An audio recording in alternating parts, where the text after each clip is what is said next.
سلام دوستای عزیزم، خوش اومدین به کانال زیر گنبد کبود با مهرانه و قسمت سوم از داستان راز قفسه چوبی از مجموعه خاطرات فراموش شده. توی این قسمت سارا و دنیل از در دوم عبور کردن. اونا وارد دنیایی شدن که انگار بین خواب و بیداری، بین گذشته و حال و بین حقیقت و خیال معلقه. آماده همراهشون بری؟ راه پله سنگی اونقدر پیچ در پیچ بود که سارا حس کرد دیگه نمیدونه بالا کجاست پایین کجاست. دیوارا از جنس سنگای سبز تیره بودن و صدای قدماشون انعکاس عجیبی داشت، انگار هر صدا 2 بار برمیگشت. ناگهان رسیدن به یه در گرد مثل ساعت دیواری بزرگ، اما عقربه نداشت. سارا گفت اینجا انگار زمان متوقف شده. دنیل آروم گفت آماده ای؟ با فشار دست سارا در باز شد و جلوشون یه دشت پهناور بود. نه زمینی زیر پاهاشون بود، نه آسمونی بالای سرشون. همه چیز یه رنگ آبی خاکستری محو داشت، مثل یه رویا بود. صدای لطیفی توی فضا پیچید. اینجا دالان رویاست. خاطره ها اینجا زندگی میکنن تا کسی جرأت پیدا کنه دوباره بهشون نگاه کنه. سارا و دنیل جلوتر رفتن. ناگهان زمین زیر پاشون مثل شیشه ترک خورد و چند تصویر بالا اومد، مثل صفحه تلویزیون. تصویرها از خاطرات بچگی مادر بزرگ بودن، اما یکی از خاطرها با بقیه فرق داشت. یه دختر کوچولو که همون مادر بزرگ بود در حال گریه، یه جعبه چوبی توی بغلش و انگار داشت از کسی فرار میکرد. دنیل گفت این دیگه یه خاطره معمولی نیست، این یه راز پنهونه. در این لحظه صدایی تازه از دور شنیده شد. صدای یه دختر بچه‌ای بود.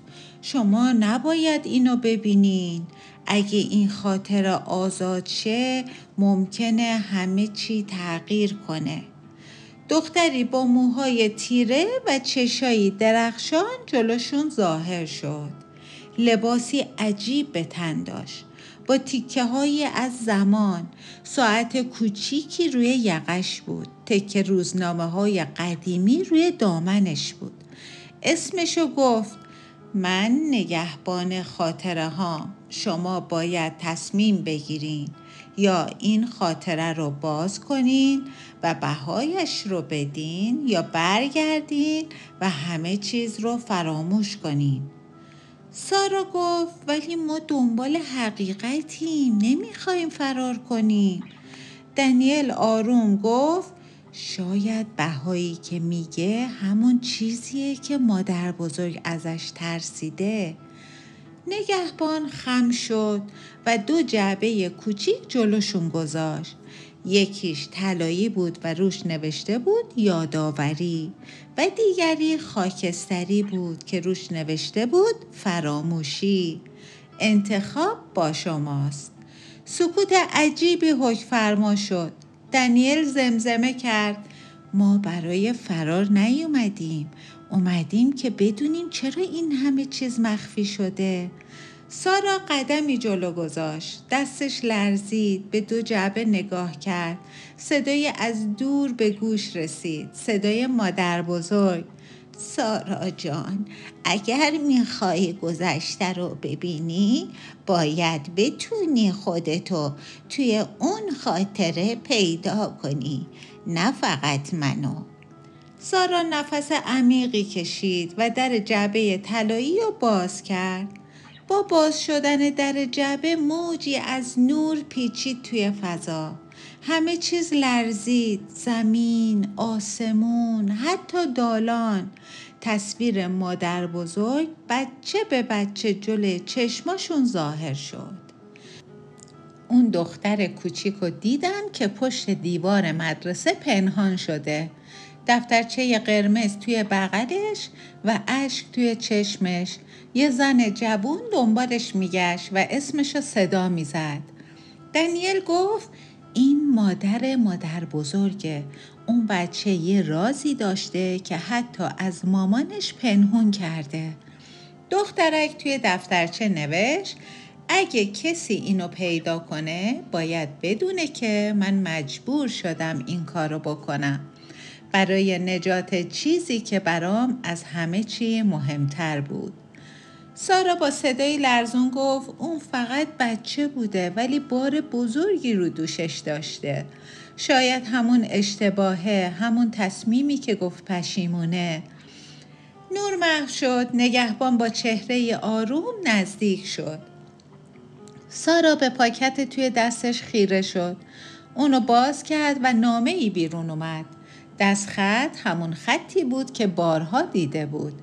مادر بزرگش نوشته بود سارا جان، اگر اینجا رو پیدا کردی یعنی آماده‌ای حقیقت رو با دل باز بپذیری.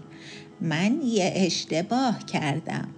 سالها پیش چیزی رو که باید میگفتم پنهون کردم، اما حالا با شجاعت تو این راز نجات پیدا کرد.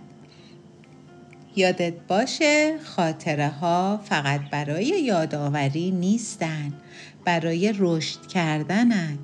سارا آهی کشید. دانیل با لبخند گفت تو کاری کردی که حتی بزرگترها هم ازش میترسن. بخشیدن، دیدن، فهمیدن. همون لحظه نور نرمی فضای کتابخونه رو گرفت. قفسه چوبی شروع کرد به بسته شدن و دفترچه قرمز آروم آروم توی جای خودش برگشت. اما این بار آخرین صفحهش نوشته‌ای تازه داشت. پایان همیشه شروع یه داستان جدیده. فقط باید جرأت کرد و ورق زد. سارا و دانیل از کتابخونه بیرون رفتن. آسمون مثل دلشون سبک و روشن بود. اون شب برای همیشه توی دلشون موند. نه فقط به عنوان یه ماجراجویی، بلکه به عنوان لحظه‌ای که معنی خاطره، حقیقت و بخشش رو با تمام وجود لمس کردن. ممنونم عزیزای دلم که با دلاتون، با خیالاتون و با شجاعتتون تا پایان این سفر کنار سارا و دانیل بودین. داستان ما تموم شد، اما قصه هایی که تو دل شماها ساخته شدن حالا تازه شروع شدن. دوستای عزیزم ممنونم که با دل و جون همراه من بودین. عزیزای دلم اگه از این قصه لذت بردین حتما لایک و سابسکرایب کنین و یادتون نره که زنگوله رو بزنین تا قصه بعدی رو از دست ندین. تا داستان بعدی همه شما رو به خدای بزرگ میسپارمتون و خیلی دوستتون دارم.